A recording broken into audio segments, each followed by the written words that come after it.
5 seconds. Start. उपाध्यक्ष महोदय, मैं राष्ट्रपति महोदय के भाषण पर जो धन्यवाद प्रस्ताव है उसका समर्थन करने के लिए खड़ा हुआ हूँ। मुझे इस बात की खुशी है कि हमारी सरकार ने समाजवाद का केवल नारा ही नहीं लगाया है बल्कि समाजवाद को मूर्त रूप देने के लिए कदम भी उठाने प्रारंभ कर दिए हैं। सबसे बड़ी बात तो यह है कि गरीबी हटाओ गरीबी मिटाओ यह केवल आंदोलन ही नहीं रहा बल्कि इसको कार्य रूप में परिणित करना भी आरंभ कर दिया गया है। विराम। इसके लिए मैं अपने प्रधानमंत्री को जितना भी धन्यवाद दूं वह थोड़ा ही है। मुझे आपसे यह भी कहने का साहस हो रहा है कि सरकार ने इस समय हमारे पहाड़ी क्षेत्रों को पूर्ण राज्य का दर्जा दे दिया है। आज तक तो वे बिल्कुल पिछड़े हुए थे। मैं आपसे यह कहने का भी साहस कर रहा हूँ कि पहाड़ी और सीमा के क्षेत्रों को राज्य का अधिकार तो दे ही दिया गया है, उनको यह अवसर भी दिया गया है कि वे अपने पिछड़े हुए इलाकों को उन्नत बनाने के लिए स्वयं प्रयत्न करें और अपने पैरों पर खड़े हों। लेकिन मुझे बड़े दुख के साथ आपके सामने यह कहना पड़ रहा है कि हमारे उत्तर प्रदेश के जो पहाड़ी जिले हैं वे आज भी बहुत ज़्यादा पिछड़े हुए हैं और उनको कोई देखने वाला नहीं है। मैं सरकार का ध्यान इस बात की ओर दिलाना चाहता हूँ कि कुछ दशक पहले इसी दिल्ली में पहाड़ी इलाकों के सैकड़ों भूमिहीन किसानों का एक बहुत बड़ा जुलूस निकला था और उन्हें हमारे राष्ट्रपति ने आश्वासन दिया कि उनकी भूमि समस्या हल करने के लिए वे उत्तर प्रदेश की सरकार को लिख रही हैं। लेकिन आपको सुनकर आश्चर्य होगा कि कई वर्ष बीत गए हैं किंतु एक चप्पा भूमि भी किसी भूमिहीन को आज तक नहीं दी गई है।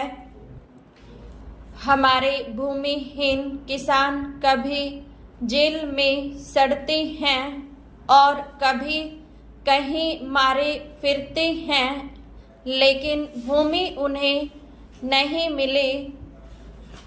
इसी प्रकार मैं आपको यह भी बता देना चाहता हूँ कि एक बार हमारे मुख्यमंत्री जी ने भी लिखा था कि हमारे उत्तर प्रदेश के जो पहाड़ी जिले हैं वे पूरी तरह से पिछड़े हुए हैं। इसके अलावा एक बार हमारे प्रधानमंत्री जब यहाँ दौरे पर आए थे तब उन्होंने एक सार्वजनिक सभा में भाषण दिया था। उपाध्यक्ष महोदय, अपने भाषण में उन्होंने कहा कि मैंने आज तक ऐसी गरीबी के दर्शन नहीं किए जैसा कि मैं देख रहा हूँ। ऐसी गरीबी जब हम स्वतंत्र नहीं थे तब अवश्य देखने को मिलती थी, लेकिन स्वतंत्रता के पश्चात मैं पहली बार ऐसी गरीबी देश के किसी भाग में देख रहा हूँ। देश के विकास के काम को बढ़ाकर ही ऐसी गरीबी हम हटा सकते हैं।